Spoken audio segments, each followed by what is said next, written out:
he's like this anonymous like notary he's come out of nowhere like this off season, and he's been right on a lot of free agency moves, a lot of like extensions before Adam Schefter or Ian Rappaport reports on it. He's had it first much of the time. So I'm listening to this, although he did make it clear, and I'm going to read his tweet right here. In capital letters, the tweet starts with rumor, right? So he's not reporting this. He's just saying it's something he's hearing. So rumor, the Raiders are a team interested in trading for Brandon Ayuk. Ayuk knows Antonio Pierce from ASU. Here's the fun part. The Raiders would send Davante Adams to the Niners in any trade. Davante has no real money on his deal after this season. Wow. I mean, this is one rumor that I'm like, please have some truth to it, right? The eyebrows are raised. And fun fact, Davante's daughter is named Desi. Hey, I almost texted you about that when I heard that on the show, on the receiver. Yes. So I'm here for it. Like, love you, BA. Your mom and I need to go have a drink. Yeah, you're like, bye, mom. You're like, bye, Brandon Ayuk's mom, Mama Ayuk. I mean, he literally has his daughter named after me. So I mean, Davante and I go way back. I left a mark, and so he named his daughter after me. But it could be just throwing that in the universe. It could happen. could be a manifestation of I literally rewound it. I rewound it technically. I definitely was like, did they say that's Desi? Like, that's baby Desi? Oh my gosh, it's just so cute. Oh my gosh. Yeah. I almost texted you, but I figured you would have that reaction about it. But yes. Yeah, I mean, this one excites me. Look, I see it from both sides, but I am seeing some 49er fans like scoff at the idea of the 49ers bringing in Davante Adams. And just for fun, right? Like, I think we're still of the mind that this is probably unlikely to happen. But just for funsies, I would love this to happen. And anyone who's scoffing at the idea, I think to me is silly. I understand what they're concerned about, but I'd be less concerned about that if I were you. And I would just look at it this way. It's not a one-to-one comparison, so don't get too hung up on it. But when Tom Brady was available and the 49ers or fans scoffed at that idea at the time just because he was older, you already had Jimmy Garoppolo, who was younger. He could be anything. Like you're always looking at what the ceiling could be. Yeah, that didn't turn out to be so great. Like, I'm just looking at, and obviously Tom Brady is like the GOAT. Davante Adams, not like I wouldn't consider him a GOAT, right? But he's way better than Brandon Ayuk is at this point in his career. He's also a little bit older, so I understand it from that point. He's older. But if the 49ers are going all in on 2024, which they should be, why not? Why not? This is literally the only, or one of the only, like, player for player trades, wide receiver for wide receiver trades that I have seen as a possibility, or that people are throwing out as an idea, that I'm like, wait, like that actually makes sense, because I think it makes the 49ers better in 2024. To this point, any like other trade involving Brandon Ayuk going somewhere else, I'm like, how does that improve the 49ers this year? Most cases, it doesn't. This is one scenario that I think would make them better in 2024. And I do want to bring up his contract as well, because that's all part of it too. Like, that's part of the conversation and something that's obviously important to look at.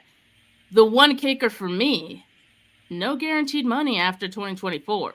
I mean, that's nice. That means you can either, like, I don't know, you could trade him after 2024. You can cut him. You probably wouldn't cut him, right? You'd most likely trade him. But like, if you're all in, like I said, in 2024, Devontae Adams is the kind of wide receiver that, with everyone else on this team, you can win a Super Bowl with, I think. Hell yeah. Like, yes, I'm here for it. And Devontae, just watching receiver, he is hungry for the culture. He is hungry for a winning team and culture. I think he misses that from when he was in Green Bay with Aaron Rodgers. I think this is a great fit. Again, I'm not gonna, you know, put this too high up on my fantasy wish, but I mean, I definitely wouldn't be mad at it. And I mean, he'd already get along with a lot of the players, considering he knows what it's like to catch balls from Garoppolo. So they will already have that in common. So I just, there's just a lot of things that just point in the direction of this could be a thing.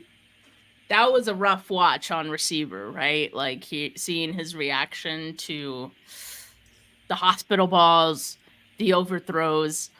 Yeah, that's crazy. So Al Bundy in the comments, who's, he's not crazy about this idea of Devontae Adams, says 32-year-old wide receiver who demands the ball won't fit on the 49ers. Then after 2024, he's over $30 million per year. And at 33, you can't trade him on that contract. Yeah, I mean, I think the idea of trading for Devontae Adams, like I said, would just be like the 1 year, essentially somewhat of a rental. I mean, you're still having to, pay for him, but I think it would be like a rental for the 1 year, and then you figure out what to do with him after that and go all in on this season. And by the way, he's 31. He turns 32 in December, so he will turn 32 at some point this season.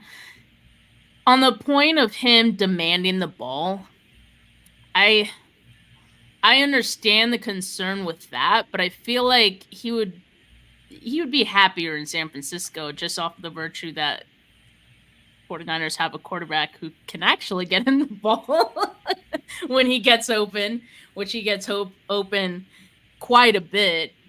But I don't know. Like, what do you think about that aspect? The fact that the 49ers still a run first team, right? They're still one of the top teams when it comes to rushing attempts in comparison to most. So would he really fit into that? Like, does that make it a waste to bring someone like Adams on board? I think the only person that really I was like angry about coming to the 49ers, because I was like, that attitude is going to kill the culture, was Deion Sanders. And I couldn't have been more wrong, right? So like, I think that sometimes we think of a persona, or, you get this sense about somebody, but it's really just out of overall frustration. I mean, he's just frustrated. It came back. He didn't seem to be like, once O'Donnell went in and things started to happen and the new coaching staff and the culture started to change there, you can tell that he seemed more relaxed, that he was a little bit more like, hey, we're winning games. I think winning just heals a lot of things, right? Like, so he doesn't get the ball as much. I think coming into San Francisco, he would know that, right? How would you not know that? Did you turn on a game? Like, you're going with Deebo Samuel, Christian McCaffrey. I mean, we've got weapons on our team. And I think you reach a stage in your football career and your sports career where you're like, he said it on the show, like, I'm not getting any younger. I've got more games behind me than I do in front of me. And at some point, if you really want to get a championship ring, if you really want to get that, you have to sacrifice some things. And that means that you're not going to be the guy that's, targeted the most. I mean, even, Jerry Rice, when he left San Francisco, I still get sad about that. Like, he had to, not be that number one guy over there. Tim Brown was there with him. So, I mean, I think you just reach a maturity and a part of your life where you're like, okay, it's time for me to like embrace a team. And I think he's ready for that. Yeah. And I don't think it's solely on the targets. I need all the targets. I think in his situation with the Raiders, it was more so about, we're not winning, and I feel like I can help this team win if I got the ball. Whereas in San Francisco, let's just say, like, everyone's helping the team win, so I don't think it would bother him as much if he had less targets. And yeah, to your point, I think sacrificing targets for the greater goal of getting the Super Bowl, and he'd be a lot closer to that with San Francisco than the Raiders. Who are we kidding here? 100%. And Technic Sheik points out, yes, Devontae Adams from East Palo Alto, which I don't know if that had anything to do with him going to the Raiders. Like, obviously, I think the biggest thing was him playing with Derek Carr. The Raiders weren't even in Oakland anymore when he joined them, so.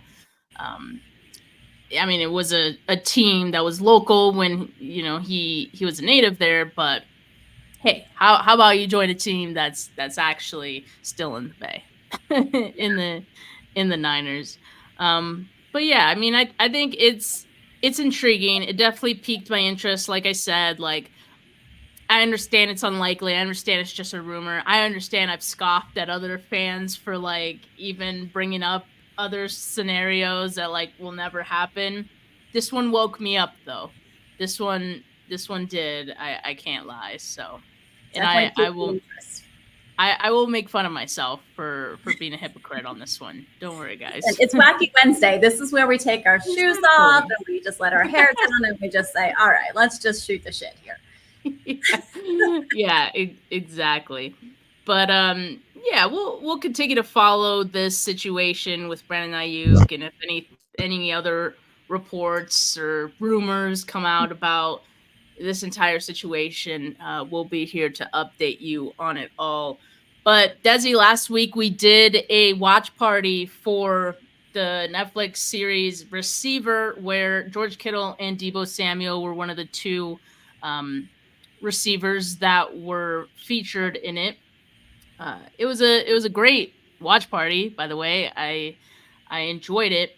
Now, I'm up to the point where I'm on the last episode now. There's only one episode left to watch, and I know it's the one, And so I don't even know if I can bring myself to watch. Like, I don't know when I'm gonna watch it. Like, I want to be by myself. I want to have a tissue box near me.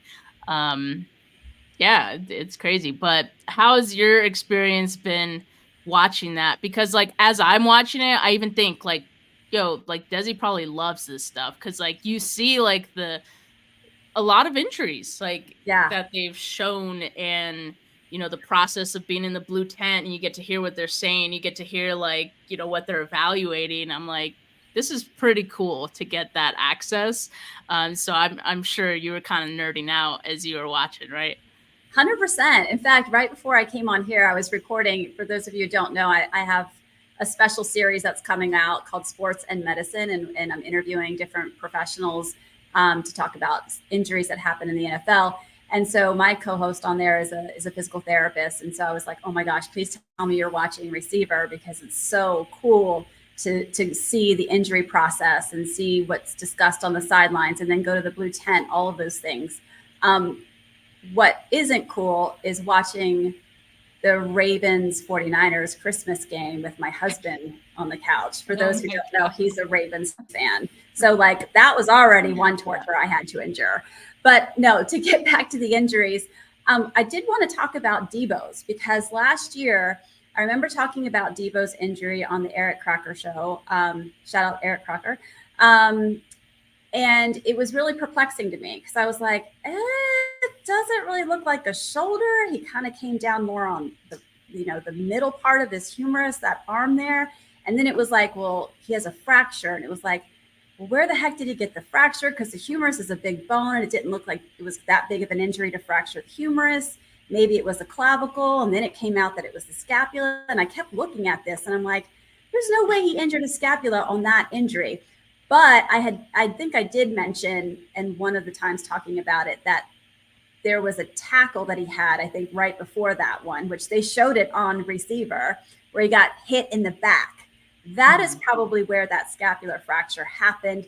And then the fall caused that stinger in the bicep and distracted from the pain. So you can have two injuries at the same time. God, that's how actually injuries get missed, is because sometimes when you have a patient that comes in and they have two different injuries, whatever injury is causing them the most pain is going to be the one they're going to focus on. And you can easily miss a different injury somewhere else. So I think that was just so fascinating. It was like, there's the answer, right? Just, that puzzle piece was so important for me to have. And then I know that Twitter kind of blew up about Amon-Ra St. Brown's illness was another thing. So I had said I would talk about that here. Did you get Yeah, and I did. And so he had the, what is it called? Hand, foot, mouth disease. It sounds awful. It does. It really does. Disease on the end of it, but it's really just a viral illness. It's called hand, foot, and mouth disease. The name of the virus is actually called Coxsackie virus, and it's common in kids. You definitely see it in kids. They get sores in the hand, foot, and mouth, hence the name of it. They're tiny little blisters. They're awfully painful. To be honest, I've had 5 years ER experience and 3 years of urgent care experience, and everything else has kind of been ortho or surgical subspecialty. So in that time, I don't think I've ever seen an adult case as bad as the one that Amon-Ra had on the show. And he played with it. But and it is contagious. Now, here's the thing. It's contagious, but to most adults, we have a pretty good immune system. We've already had exposure to it, so we don't tend to have the reaction that he had. I'll get back to why I think his was as bad as it was. But the contagiousness to general adults isn't as concerning as it is his exposure to a pregnant woman. So this is an illness that if a pregnant woman gets could cause harm to the fetus. So that would be the thing is, if he's on the field exposing himself to the other men, I mean, it is tough, but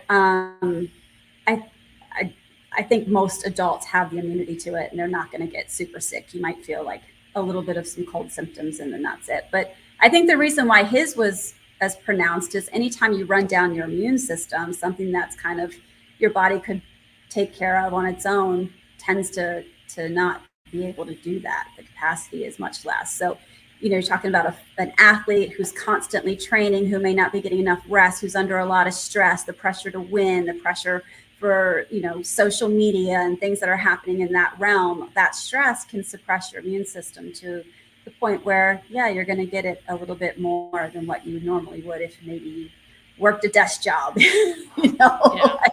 and didn't have to deal with all that stress. But it's definitely, props to him to be able to go out there and play a football game, catching a ball, running on blisters. Can you imagine having blisters on the palm? God. Let me tell you something else. The palms of your hands and the soles of your feet, you have a huge number of sensory nerve endings in your hands and your feet, the palms and the soles. That's where the blisters are. So, yeah. No, seriously, props to him. I was like, man, he's really gonna play with this because before the game, they show him saying like, I can't feel my hands. Like, oh wow, and you're gonna play? and then they said that the blisters like opened as he was playing just because of like, I guess like the sweat of it all, the sweat, all the things. And that I think his girlfriend had mentioned, how bloody and stuff his socks and stuff were afterwards. That's crazy. Yeah. But I did have a question for you, Desi, on the Deebo Samuel injury, because obviously like he did re-aggravate that in the game against the Packers, right? So at this point, now we're several months removed from this. Is that something that you worry is going to continue to come back, or it like with so much time that has passed, like it's behind him? So I think the scapular fracture alone has healed. I don't know that it was the scapula that was bothering him during the Green Bay game. I think it could have been, again, when he had one injury to the scapula, the other injury to the biceps. Is there also a separate issue in the actual joint itself? You can get labral tears and all these things, much like I think we talked about this too in the off season, or maybe we didn't. Did we? Kittle had this injury. Yeah, we did talk about it on here because he couldn't catch a ball, right? He couldn't throw a ball. He couldn't throw a ball because of a shoulder injury, and then he got a shoulder injury, and now he can throw the ball. So, sometimes these guys just have these ongoing issues that, once you have enough grind going on it, that's the straw that breaks the camel's back, and it becomes a problem, and the inflammation is really high. So I'm not concerned about a scapular fracture re-injuring. Like that's a really hard fracture to get unless it's a trauma. So, I mean, it was just one of those weird fractures that don't happen a lot. So I don't expect that to happen again. So I'm still curious if there's other things happening. Yeah, I think in the game against the Packers, I think he said it was like the same like stinger that he had. But he said it wasn't as bad.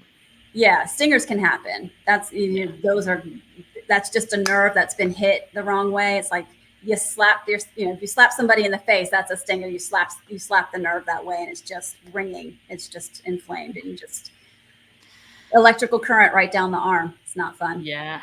I have so much more, like, I mean, I've always respected these players and what they do, what they put their bodies through, but just seeing it from their perspective and like this behind the scenes stuff we never get to see, I have like so much more respect for what they go through and what they like fight through and play through to what they fight through to be able to play. Like, just seeing the intense like physical therapy that they do, like when they're at home. Like yeah, Debo like on the table, like getting some work done. So like that all goes into rehab. Like, and I think, sometimes we don't really realize, we're like, oh God, like this player's hurt. Like he's not doing everything he can to get back on the field. And it's like, they are like around the clock. They're doing everything they can to get back on the field. So yeah, it was pretty cool to see.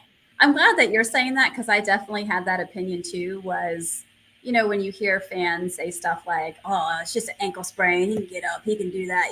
Yeah. Like you've got Justin Jefferson literally coughing up blood, and as soon as he started coughing when he came off, I'm like, "Oh, he might have collapsed a lung." Like that's the severity. And you got somebody's like, "Oh, put him back in. What's wrong?" Like it's just it's just brutal. So these poor guys, like it's tough out there, for sure. Yeah, and yeah, there's a moment he's like talking to the physical therapist and in a lot of pain because of what she's doing, but she's like, I gotta do this, and he wasn't too happy about it. Yeah, no, for sure. But yeah, it's been an awesome watch so far. I hope all of these series has at least one Niner in it, but that probably won't happen. But in any case, it's still a cool show. I still enjoy watching the other players in it as well.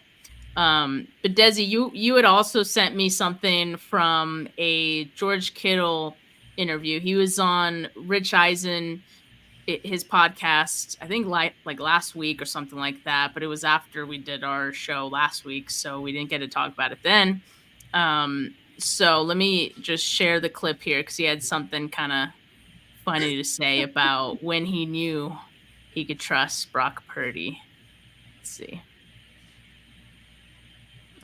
Football games played at a really high level, run up to MVP. Now you're noticing like the physical attributes of him too, because like the media is trying to hide that, like, oh, he's not some little kid. No, this guy's a dog. Oh, I know that. I've seen, if you got to see this. You got to look up, like, compare like Brock and McCaffrey to Bosa, and it's like a Pokemon evolution of their quads. Oh, there it is. Wow, there it is. Look at those quads. Ooh, damn. Yeah, I know. Thank you. Wow. What's a monster? No, hold on a minute. Like, so if he was wearing shorts on Super Sunday this past February, that's what they look like? Those aren't new? No, he's had that since he was a rookie. You guys just don't see it because the media tells you he's just this little kid wearing what is JCPenney's backpack. You just got to see it for yourself, Rich. Well, he's an assassin, though. That I know. Give me a good story about him. Maybe the first time you're. So that's pretty crazy. Yeah, was there more to that, or was that was it, right? I just can't tell. I thought he did talk about after that. That was when he was telling me a story, and then he was. Oh, okay. Yeah. Actually, I couldn't tell if it was like looping because I'm on Instagram here. Here we go. But I like to banter with them to see if they're gonna like actually like talk back to me, or are they gonna be like shy because hey, I'm George Kittle and I've been in the league for 8 years now. Brock's first day, I hung an Iowa football shirt in his locker, which was phenomenal. And he instantly takes it out because he's like 2 lockers down from me. He goes, "You put this in here? Just get this out of my locker." And I'm just like, I'm gonna like you. I absolutely know that already. Just like tosses it on the ground. I was like, respect. I love that. That's what he said to you. Right, get this out of my locker. I was like, phenomenal. Absolutely love it. He's into year 3 now. Yeah. All right, so I think that was the end of it. Yeah, I mean, George obviously a good storyteller, but also just a guy that you know he likes to poke fun at people, and it seemed like he did his own little social experiment to see what Brock Purdy would react like to this, and I mean. No, there's so many parts of that. I think I watched that clip like 3 different times just to keep laughing, because I'd laugh at something and then I would miss what he would say the next time around. The Pokemon evolution was so funny. That was a great one. So since you're a big Bosa fan, do you have Bosa thighs like Bosa? I don't think so. Don't worry. My thighs are thick for a different reason than Bosa. I'm sure it's probably because I'm the one that eats the carbs and he's the one that doesn't, and his are all muscle. Yeah, mine is mostly just cushion. Like but I thought the Pokemon evolution was so fantastic, because I think that was perfect. And then like hang the Iowa jersey in Brock's locker just to see what would happen. Yeah, 100%. I mean, I have a little bit more respect for Brock for doing that, because I don't know that I would picture him doing that on day one, like just pulling that out and just. But it's Kittle. I think you could have gotten away with Kittle. I don't know if he would do that if it was like Trent. True. You know Kittle's a jokester, so you can you can swear at him and whatnot.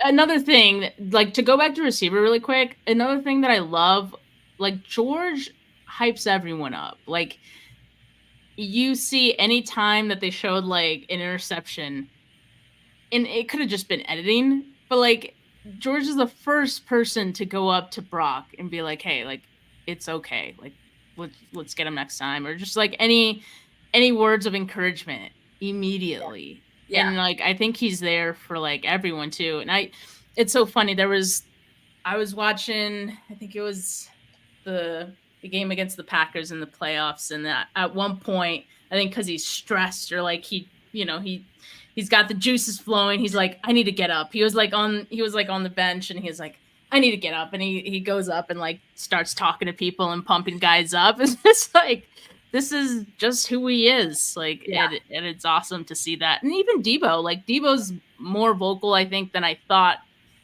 he was, or like what I perceived him to. Agree. That's what I was going to say. Like, we know who Kittle is. He does not shy away from cameras. We know what is going to happen when he's around, right? We know the energy that he brings.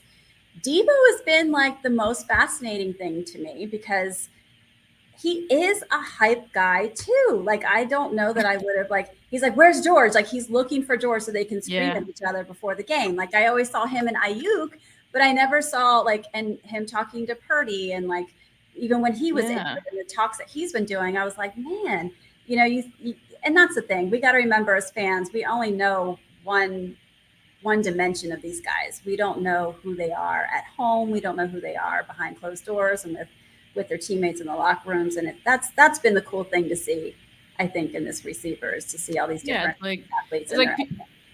People have been hiding the Debo content from us. Like, I feel like I know him a little bit better now, So like, keep it coming. I want more Debo content going forward. 1,000%. It has been pretty great. All right. So when are you biting the bullet? When are you watching this last episode?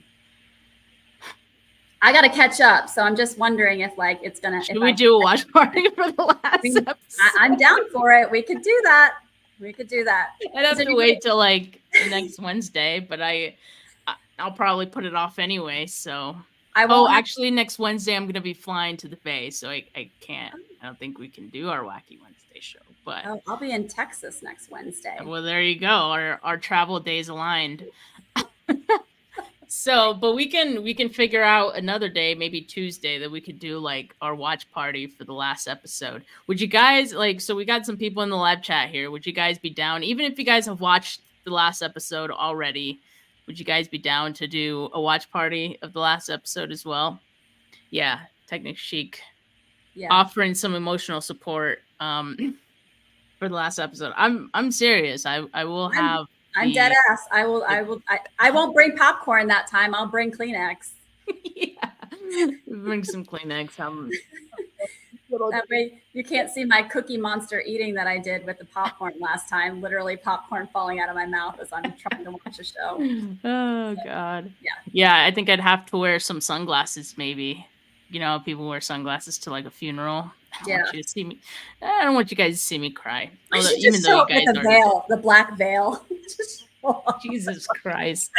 Oh my God. Well, yeah, we might actually do this. So, guys, stay posted on that. We'll figure it out and we'll organize a little bit better this time than we did the first one. Right. So I'll watch up to the last one and then I'll wait for further deets. Okay, cool. Sounds good. I'm excited. See, now I can't wait to watch it. Yep. Yeah, but Desi, what else is going on with you? Has there been anything else that has piqued your interest in 49ers land or otherwise? What is this that I'm seeing about Mitch Wishnowsky?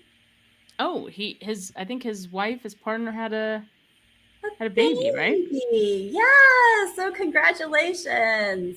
He also cut his hair. He had long hair before. I'm feeling some kind of way about that. I'm superstitious. Really? Y'all know I'm superstitious. I'm one of those crazy nut jobs. So I'm just a little stitious. So no, it was. I love doing that. Love baby news. Look at that. Yeah, cute. Little Aussie baby. That is a head of hair on that baby. Wow. Well, that's a lot of hair. Yeah. Maybe it's for a newborn. Maybe it's the hair Mitch cut off. It's just laying on top of the baby. Clearly, great hair runs in the family. Runs in the family. Yes. Congratulations, man. Life will never be the same again. I tell you. Congrats. No, that I don't want to talk about Cam Newton, so we ain't going to bring that up. The Mad Hatter? Literally the Mad Hatter. Yeah, 100%. Did you see Christian McCaffrey and his new bride on their honeymoon? It looks like a freaking Where'd they go? Fine ad. I don't know. They're on a yacht somewhere. I mean, they could be anywhere they want to be. Yeah. He's got abs for days, and she's got like this beautiful like designer bathing suit, red bathing suit on. They both look like Barbie and Ken sitting there. I'm like, wow. I mean, if he got it flaunted, I guess. Hey, they are, and I would too. So, and the season is starting soon, so it's like the last hurrah of the off season for them. Ricky Pearsall. We didn't talk about Pearsall. Yeah, Rick. Well, so we still don't know what the Ricky Pearsall injury is yet, so we can't really evaluate. But Matt Barrows did say that it's not considered serious, so that's good at least. What do you predict Kyle Shanahan is going to say about Ricky Pearsall's injury when we finally get to hear from Kyle at camp? Those exact words, probably.